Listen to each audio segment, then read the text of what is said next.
Halo teman-teman, kembali lagi dengan saya Aldi dan ini teman saya Gozi. Hari ini sudah start. Hari ini kita akan membahas mengenai kecerdasan buatan. Waduh, Dimana apa ya kecerdasan buatan ini apa sih? kecerdasan buatan itu, bawa-bawa. Kecerdasan buatan itu program komputer yang didesain untuk mengikuti pola pikir manusia. Pola pikir bagaimana manusia menentukan sebuah pilihan. Kayak gitu sih. Berarti dia mempelajari. Iya, Pelajari terus dia mengambil pilihan berdasarkan apa yang sudah dipelajari sama dia. Betul sekali. Misalnya kan kayak Tapi AI itu nggak bisa berpikir sendiri nggak sih? Targetnya itu ya? ada skopnya, ada batasannya. Tapi percaya nggak sih AI itu bisa mengambil alih dunia? Nah itu menarik ya. Menarik sekali. Menarik. Age of Ultron misalnya. Gue juga mau bahas itu tuh. Oke. Tron. Sebenarnya AI itu menurut gue ya, AI mengambil AI mengambil alih dunia segala macam itu hoax teknologi sih. Menurut gue ya. Oke. Karena gini, konotasi AI mengambil alih dunia tuh apa yang karena AI itu punya algoritma. Oke. Dan sampai detik ini ya, setahu gua dalam teknologi ini diterapkan secara umum, bukan penelitian-penelitian militer yang kita rahasia atau gimana, kita tidak tahu. Oke. Ya kan? Tapi secara penelitian umum yang ada diterapin di masyarakat sekarang, kalau kita bicara mengenai AI, itu sebuah hal yang diromantisasi di film menurut gua. Kayak AI yang terlalu pintar segala macam, dilebih-lebihkan di film. Karena AI itu penerapannya bagus. Kita butuh kayak contoh AI itu face recognition tuh AI kalau nggak salah ya. Ya. Sebenarnya Itu ada masuk AI. Itu AI. Terus juga scan barcode itu AI. Scan barcode AI. AI kan. There's a lot of thing that yang berhubungan sama AI. Tapi buat AI menjadi hal yang secerdas itu, menurut gua research di manapun ya, pemerintahan, perusahaan raksasa segala macam belum ada yang sampai sana. Biarkan saya menjadi pro kontranya. Tahu GitHub Copilot? Ya, GitHub Copilot itu kan mempelajari sistem coding kan. Iya, yang sudah ada. Sudah Sesimpel kita menulis buatkan satu buah form dengan isi ini dengan ini, tek dia langsung membuatkan codingnya. Nah, itu kan ada perintah yang masuk. Bukan belajar sendiri dong. Iya betul. Ketakutan orang-orang akan AI ini kan adalah ketika dia mengambil alih sendiri dirinya. Oke. Dan bergerak sesuka hatinya atas pembenaran diri dia sendiri. Oke. Dengan logiknya dia kan. Oke. Nah sekarang gini, logik algoritmanya harus seluas apa buat bisa kayak gitu. Else if-nya itu infinite number loh. Oke. Misalnya di suatu kondisi nih, Super komputer sih misalnya. di suatu kondisi dia ngebuat permintaan, membuat pengenalan wajah. Oke. Sesimpel dia bisa mengeksekut dan membuat coding itu dengan sendirinya, berarti dia sudah bisa membuat hal yang lebih luas lagi kan? Oke, ya gue sepakat bahwasanya mereka memang bisa kayak gitu. Oke. Tapi keterbatasan teknologi juga gak memungkinkan hal itu terjadi. Iya sih. Sekarang gini. The reason kenapa di film-film itu menakutkan karena pemerintah sebenarnya pemerintah punya si nuklir gitu-gitu ya. Sebenarnya bisa aja sih nembakin nuklir segala macam, tapi setahu gua teknologi nuklir segala macam itu tidak otomatis, tapi ada Di film jadi otomatis. di film memang beberapa otomatis, cuma secara keamanannya mereka punya Manual. protokol yang mengatur itu manual gitu. Iya. Karena senjata itu cukup berbahaya banget yang bikin mereka harus ada manualnya juga. Iya. Nah, jadi kan untuk itu di suatu kondisi dikuasai oleh AI itu cukup susah. Oke. Memprogram robot itu mahal. Oke. Banget gitu. Bikin nembak otomatis segala macam tank gitu-gitu aja tuh anggarannya berapa duit coy. Oke.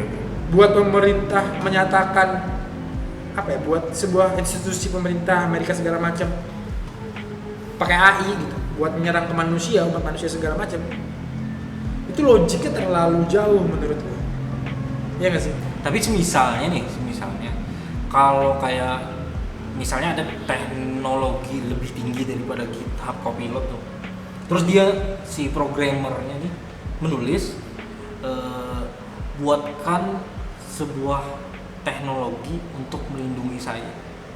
Coba pakai 3D printer nggak sih? Terkoneksi sama 3D Ya printer. nggak tahu, misalnya dia anggap aja dia terkoneksi Sama ke 3D ke misil, Iya, sama terus 3D ke printer. peringatan apalah ke negara biar kayak Age of Ultron lah. Itu kayak gimana? Kira gini sih menurut gue ya. Kalau kita bicara mengenai teknologi dan kebebasan berinteraksi segala macam. Sekarang gini ya logiknya. Oke. Programmer sehebat apa? Ya kan? Oke. Yang bisa bikin kayak gitu dan dia bikin amankan saya. Amankan saya. Iya kan? Karena gini, hampir rata-rata programmer yang hebat itu udah direkrut sama instansi coy. Instansi yang hebat juga. Yang hebat juga dan gajinya juga gitu kan. Banyak gitu. Nah, sedangkan kalau kita berbicara mengenai kecerdasan buatan secara kayak tadi yang menunjuk, maksudnya gini deh, robot deh, kita bicara robot gitu kan, kecerdasan buatan cenderung diterapin ke robot biasanya ya kan, diterapin ke robot segala macam. Sedangkan perkembangan robotik aja itu sekarang mengagumkan sih menurut gua. Maksudnya robot itu mengagumkan sekarang. Ada yang gue lupa namanya apa, yang bisa ditendang, dia bisa jadi tentara gitu robotnya. Ya, ada yang juga kayak sekdol. Ya, there's a lot of thing lah. Tapi harus diingat juga mahal. Iya, mahal. Mahal banget gitu. Nggak bisa Dan semua orang beli. Nggak bisa semua orang beli gitu. Iya. Kita aja research robot berapa? Nggak bisa aja. Iya kan gitu. Kita research robot aja sebenarnya bisa, tapi anggarannya coy. Wow. Gitu. Robot tuh mahal. Robot tuh nggak semurah yang dibayangkan orang-orang, kayak wah bikin kayak Iron Man nih bisa gitu-gitu. Cuy, bikin Iron Man beneran tuh Iya. mahal. Maksudnya di filmnya pun Tony Stark bilang itu mahal gitu. Iya, betul. Ya kan, ini itu mahal gitu, itu nggak murah. Sekarang kecerdasan buatan untuk melawan Sesempurna itu untuk melawan otak manusia. otak manusia itu nggak Yang natif. Sebenarnya gini, gua sepakat komputer bisa lebih pintar dari manusia Oke. di beberapa hal tertentu, Iya. karena komputer bisa fokus. Iya. Manusia butuh multifungsi. Ah. Manusia diciptakan untuk A B C D E, keluarga apa segala macam lah, A B sampai Z gitu. Kalau mesin diciptakan kalkulator deh, ya dia diciptakan untuk menghitung. Oke. Jadi tentu dia bakal lebih hebat dari manusia dalam hal menghitung misalnya, ya kan? Karena dia diciptakan dari awal untuk menghitung. Nah, sekarang teknologi itu buat terus berjalan segala macem, buat terus berkembang lebih jauh segala macam, itu butuh dana berapa dan keuntungannya apa ketika sebuah pengembang melakukan hal itu gitu. Pernah nggak sih nonton video Agung Hapsah soal kecerdasan buatan? Itu kan dia ada ngelihat kayak ada orang ngebuat game kecerdasan buatan, terus dia itu kayak bisa menang, tapi di suatu kondisi dia dicurangin, terus dia itu pasti kalah. Apa yang dilakukan oleh si AI? Menjeda game tersebut sehingga dia tidak pernah kalah. Itu kan di luar nalar, tapi tetap sesuai dengan fungsinya kerjanya. Menarik kan? Tapi kalau kita bicara hal kayak gitu ya, menurut gue ya, kalau masalah AI memang tidak bisa dipungkiri ya, bakal berkembang. Memang tadi kayak contoh yang tadi yang robot itu, dia mungkin bisa ngakalin sistem segala macam. Tapi gue sebagai orang close minded, gue cabut listriknya. Tetap kalah. Tetap gak pernah kalah Ji. Kan gamenya gak selesai. Ya, tapi kan gue menang. Iya sih. Maksud karena gini loh, mereka kan butuh.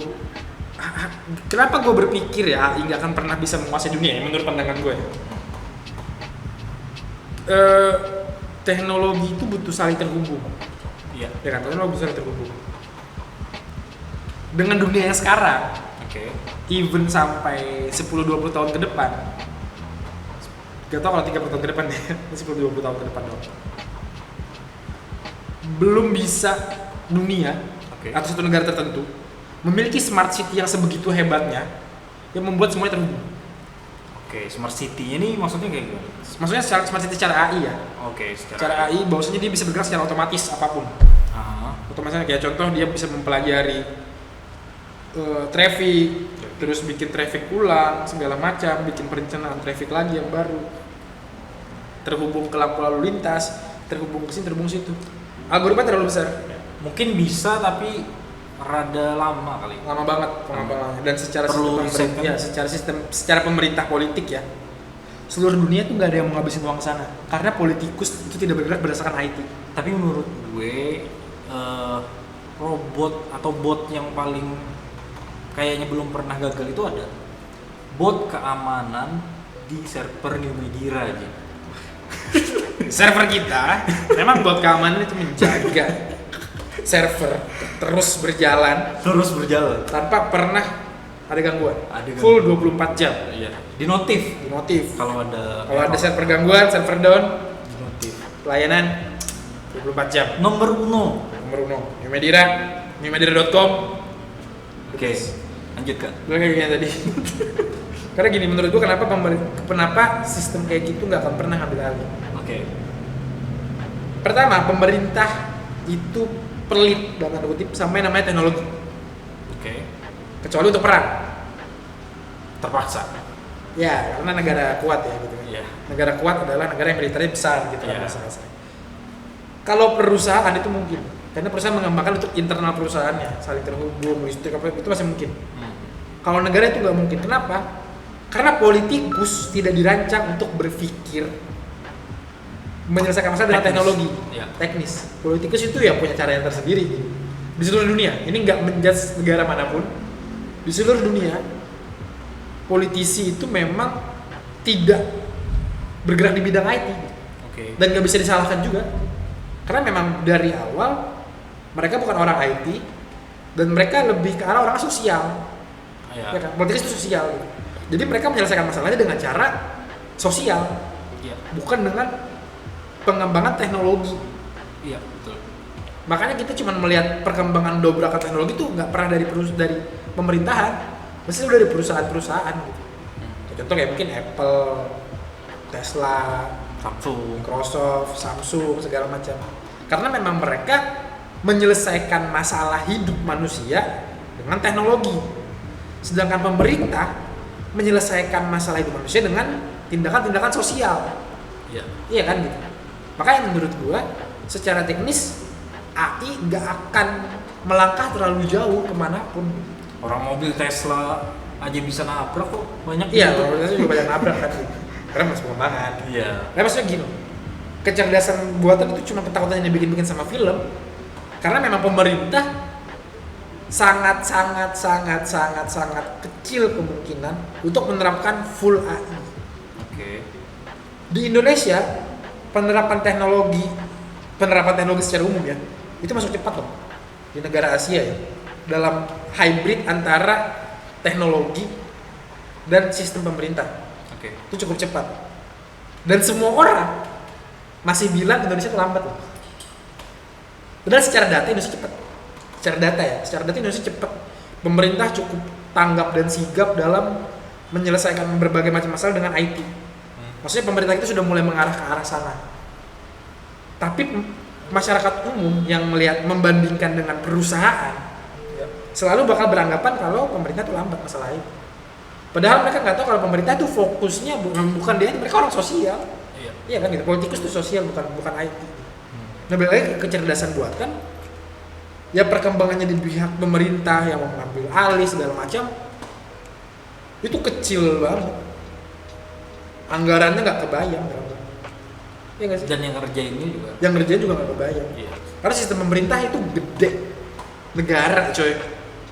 Sesederhana kita ambil contoh negara kita Indonesia ya. Menghubungkan satu pulau ke pulau lain segala macam, terus lu punya satu AI pusat. Wah itu algoritmanya dewa nggak sih? Iya kan? Artinya kan hal kayak gitu beyond the limit.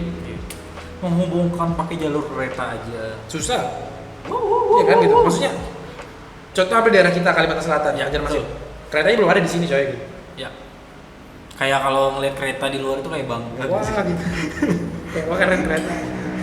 Tapi kan pemerintah kalau secara pembangunan struktural IT di per dinas hampir semua itu sudah punya website gitu. Maksudnya itu cepet gitu. Ya. Jadi kayak di satu sisi kalau kita lihat secara perkembangan dibandingkan dengan negara-negara tertentu ya, pemerintah di situ cepet. Tapi kalau kita bandingkan sama perkembangan teknologi sekarang atau di atau di perusahaan-perusahaan segala macam, ya pemerintah bakal terus ketinggalan menurut gue. Jadi tergantung pembandingnya. Ya, karena masyarakat membandingkan tidak apple to apple. Iya. Masyarakat kita tuh membandingkan ya semuanya adalah Apple tuh Samsung.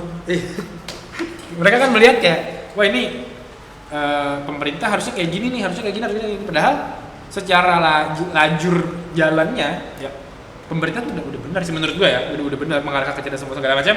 Kita udah mulai mengarah ke sana. Smart city itu mengarahnya ke sana. Tapi pasti lambat. Karena apa? Karena pemerintah ada struktur organisasi juga segala macam yang panjang. Iya, ada anggaran lah, apalah inilah. Setuju ini. Iya, pajak ini itu segala macam, bagaimana efektivitas, banyak hitung-hitungan ya. Ya. Itu yang memperlambat juga dan ya memang itu sistem tata negara gitu. Nggak bisa disalahkan juga. Jadi apalagi apakah kecerdasan buatan bisa mengambil alih dunia? Hoax. Kalau saya mungkin Kecil banget. Itu di 2200, 2300 lah. itu. Kira tadi closing statement. Iya kan? Nggak maksudnya tapi Oke, sip. Ya mungkin sekian dari kita mengenai pembahasan kecerdasan buatan Hari ini. AI. Dari kami orang yang close minded. Close minded di podcast kami yang insya Allah update tiap hari. Terima kasih guys.